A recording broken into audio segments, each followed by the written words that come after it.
Good evening and welcome to the Week in Review here on CNC3, and as always, a very special welcome to all our North American viewers who are watching us on the CIN network. I'm Kamal Georges. Thank you so very much for joining us. It was a bittersweet week just ended as parts of Trinidad and Tobago experienced some of the worst floods this country had ever seen. But it was also the week that saw this country securing its second gold medal in 36 years. And it's on that positive note we begin our look back at the past week. Amidst the untold tragedy facing communities like Diego Martin, Pitti Valley and parts of Maraval on Saturday, 19-year-old Keyshawn Walcott, a youngster from Toco, delivered TNT's first gold medal in a field event at the London Games with an impressive throw. World this year. Keyshawn Walcott started the competition as a world junior champion. But after his opening throw of 83.51 meters, the rest of the field was playing catch-up. The TNT youngster came back to register yet another monster throw of 84.55 and was showboating a little. That's 84.5 meters. I bet. It was now left up to defending champions Andres Tollescan of Norway to try and stop Keyshawn from taking the gold medal. He did not. And the Ukrainian Olesen Pananaiska with a throw of 84.15 also tried to stop the Trinidadian, but he also fell short. Keyshawn Walcott with a throw of 84.58 was declared a gold medal winner. It was this country's first gold medal since Hasely Crawford triumph in Montreal in 1976. It was a proud moment for the youngster from Toco. And by Sunday evening, there was more good news as Prime Minister Kamla Persad-Bissessar announced a public holiday on Monday to celebrate the achievement of young Walcott and the other TNT Olympians. They were welcomed home by a massive crowd at the Piarco International Airport.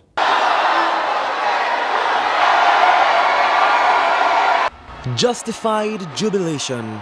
The 19-year-old boy they grew up with in Toco defied all odds to bring home an historic Olympic gold medal. Thousands converged from every corner of this country to catch the first glimpse of Trinidad and Tobago's Olympic team. But no presence was felt like that of the Toco community.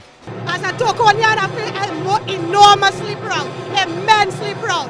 Keyshawn, Kishi, the beast as they call him, he did us proud. He released the javelin and he medaled. We are extremely proud. And we were positive, you know, we stay focused because we know he has the self-confidence that he could do it. He will get the job done. A 2.5-hour delay did little to quell the celebrations in the atrium at the Piarco International Airport. But when the news that the flight carrying Keyshawn Walcott and the other members of the Olympic team had touched down, an anticipating silence crept through. Some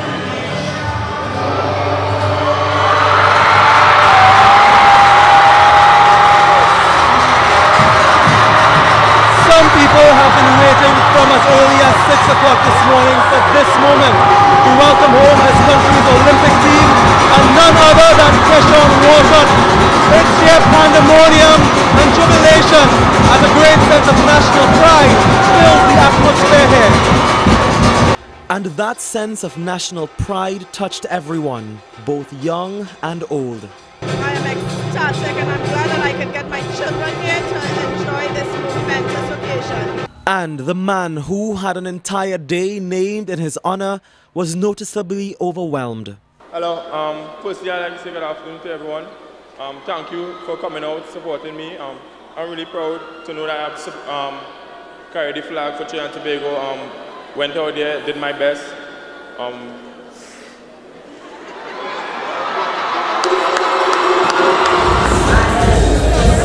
The celebration spilled over into the street and the car park.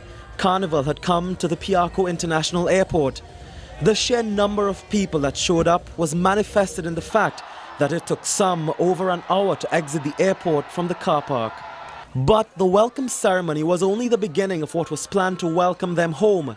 Citizens lined the streets in communities like Bonaire to usher Keyshawn's motorcade to his hometown in Toco. We want to feeling so happy for the young man, yes, to see what he has achieved and wish him continued success. Yes, we want him to bring home more gold. Very happy and excited. Right now we're waiting here for since morning, early this morning, we stand up here waiting the sun. It took the motorcade almost 4 hours from the airport to the Valencia junction before it went on to Sangre Grande, then Toco. But no matter the time he reaches, his community will definitely be there to welcome him home. But Monday did not seem to have enough hours to celebrate the youngster's gold medal achievement. His motorcade did not arrive in his hometown until after midnight. After an 8-hour flight from London, a near 12-hour motorcade, Kishon Walcott finally arrives in his hometown at around midnight on Monday. But the day was nowhere near its end. It was his community's turn to celebrate with their hometown boy.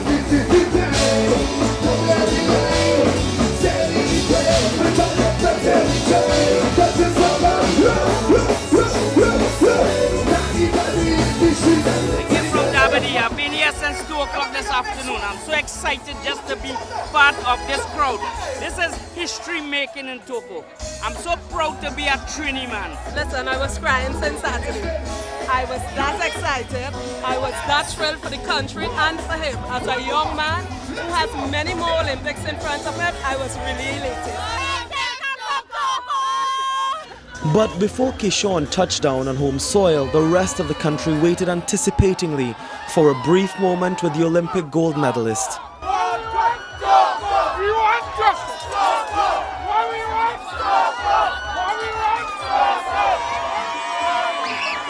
Citizens, both young and old, lined the streets. Carnival had come to communities like Valencia. He just doing the best for the country. I appreciate that guy, and Valencia, big him up. Love up to Tobago. Thank you, government. We love you. We love you.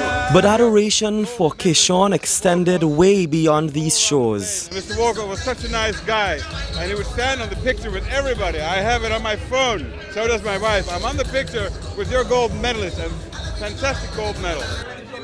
By the time he spoke to reporters close to 3 a.m. on Tuesday, he had one thing on his mind. What's next for you?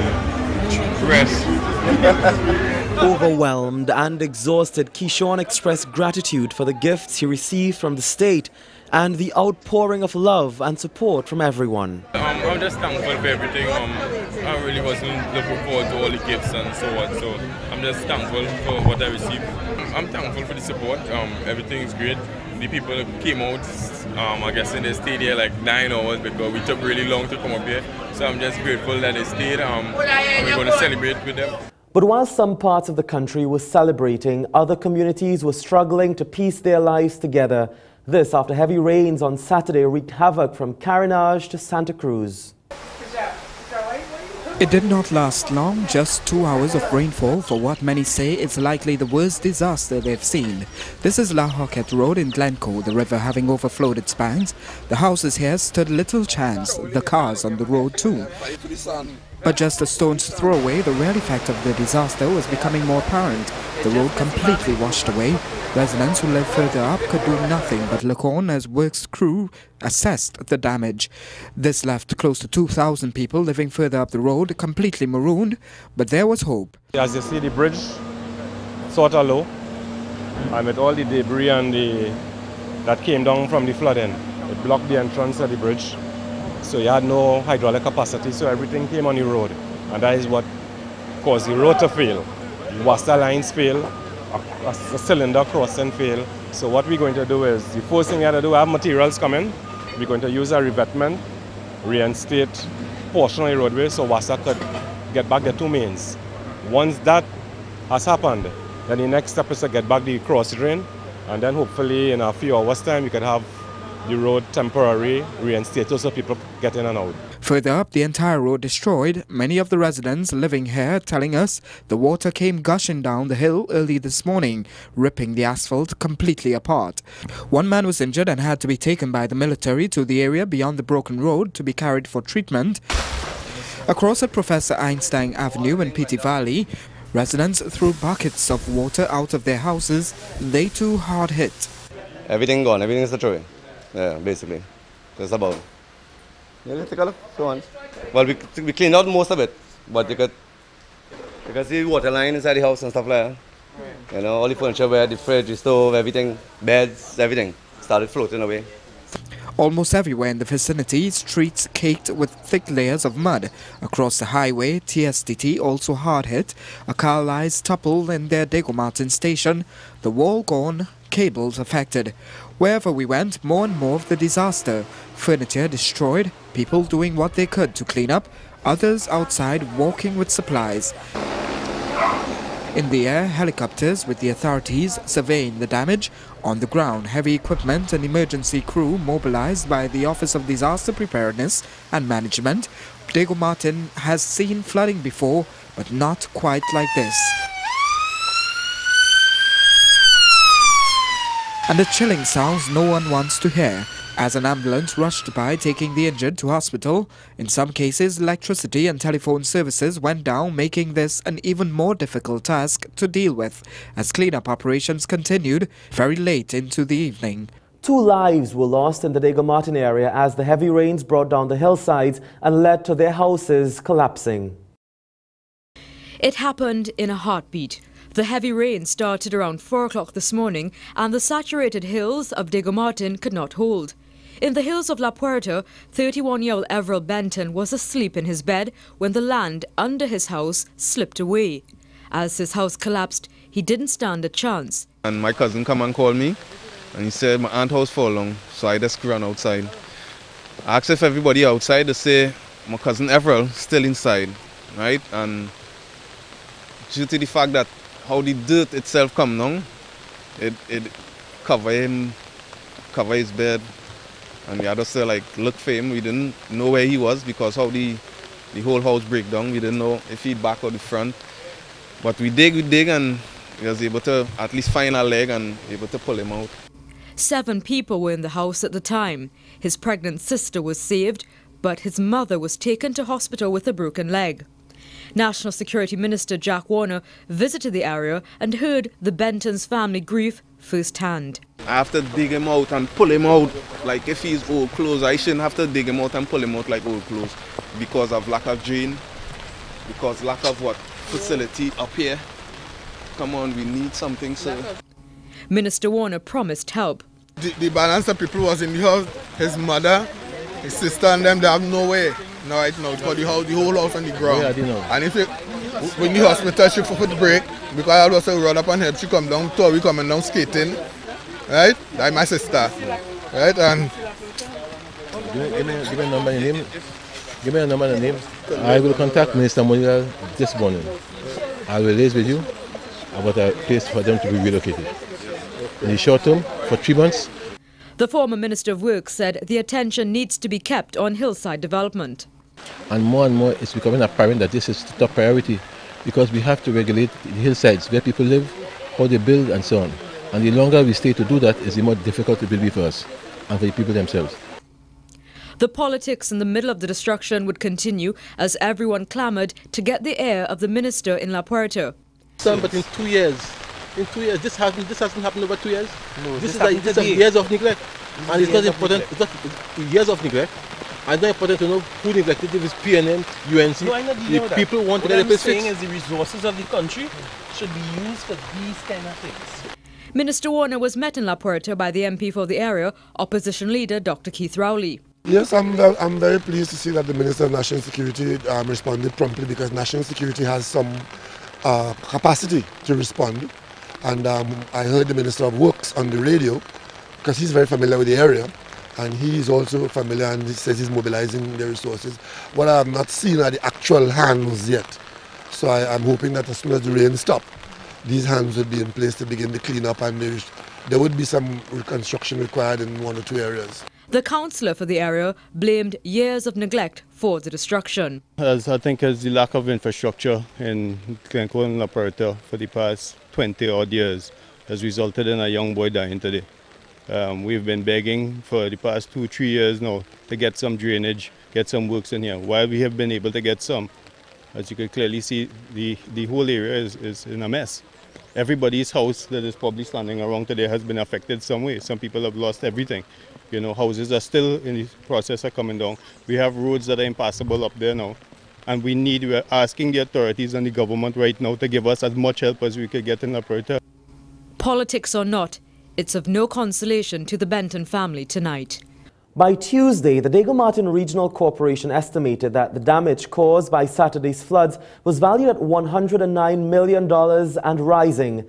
Meanwhile, National Security Minister Jack Warner has vowed that there will be no discrimination by the state in the relief efforts, despite the disaster having taken place in PNM constituencies. I want to give the assurance, Joel, that we shall not discriminate in any way whatsoever against anyone who is in need of help.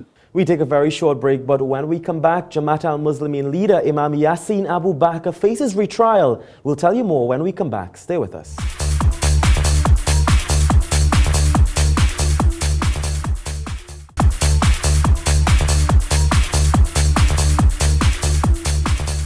Welcome back to the Week in Review right here on CNC3, and a special welcome to all our North American viewers. Cabinet approved $289 million more this week to go towards the fight against crime.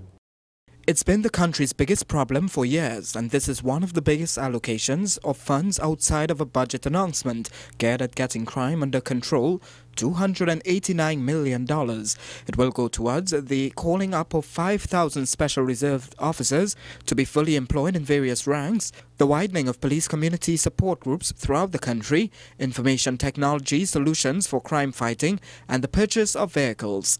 To acquire 300 vehicles for use by the Trinidad and Tobago Police Service, in many cases giving officers for the first time the use of vehicles to take at home with their weapons.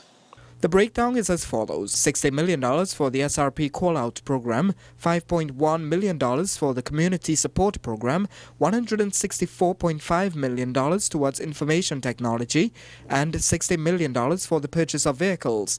Of the 5,000 SRPs, 3,000 will go towards the community support program. And they will receive specialized training to work especially in non-confrontational areas, and the aim is to address antisocial behavior and disorder.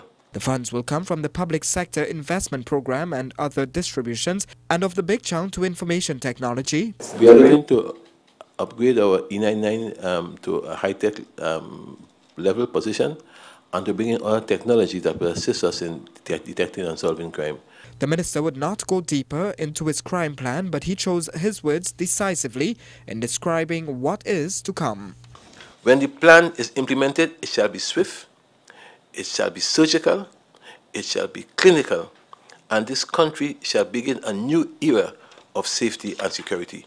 Also this week, Jamaat al-Muslimin leader Imam Yassin Abu Bakr faced a retrial after the 9-member jury failed to deliver a complete and clear verdict in his sedition trial.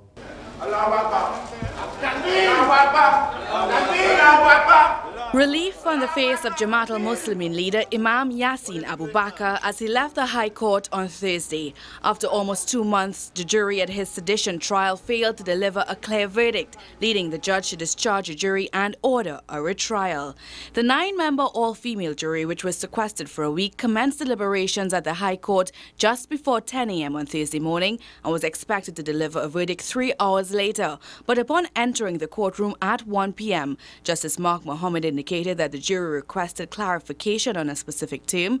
The jury returned to deliberations and 10 minutes later asked by Justice Mohammed whether the jurors had agreed on a verdict. The foreman answered no for all 4 of the charges, with the foreman agreeing that more time was needed. After 5.5 hours of deliberation, Justice Mohammed recalled the jury at 4 p.m. hoping for a conclusion. It would be the moment the imam and relatives were waiting for, with eyes closed and head bent. The Jamaat al-Muslimin leader listened as the jury foreman indicated the jurors were divided 5-4 on the count of communicating a speech with seditious intention, 6-3 on the count of inciting others to demand money by menace, and the jurors had no position yet on the last 2 counts of inciting others and endeavoring to provoke a breach of the peace.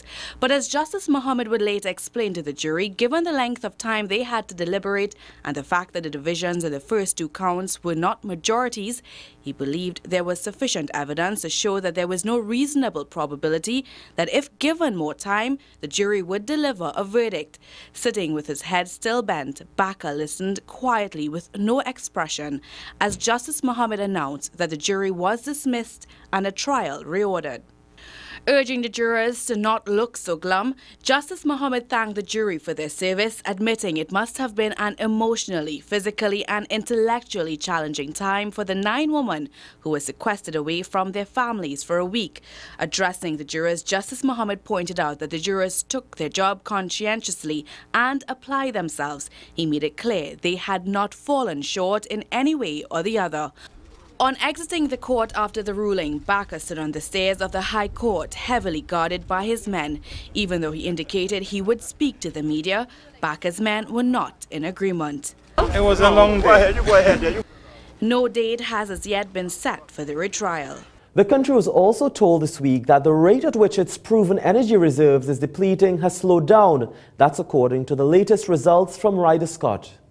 Yes, this country's energy reserves are going down, but the good news is that it is now doing so at a slower rate. In 2008, our proven reserves declined by 9.5%, in 2009 by 6.2%, and in 2010 by 6.6%. And this year, this is for the 2011 report, a decline of 1.5%. So we at the ministry see this as a reversal in a trend that we've been observing for the past 5 or 6 years. The reason, the minister says, is that a lot more of the precious and valuable supplies are being discovered due to a vigorous exploration drive. We've had an increase in developmental drilling in Trinidad and Tobago. In fact, we've had an increase in drilling overall in Trinidad in the last year, and due to better performance of reservoirs than was originally expected. The minister says the level of exploration today is unprecedented, 6 wells being drilled offshore, 6 onshore. He'll make further announcement, he says, on Wednesday, taking time to announce fresh plans to make this country a hub for the refueling of ships. A company is to be given a license to build a bunkering facility here. We take a short break, but when we come back, Keyshawn Walcott's rewards receive some international attention. We'll be right back.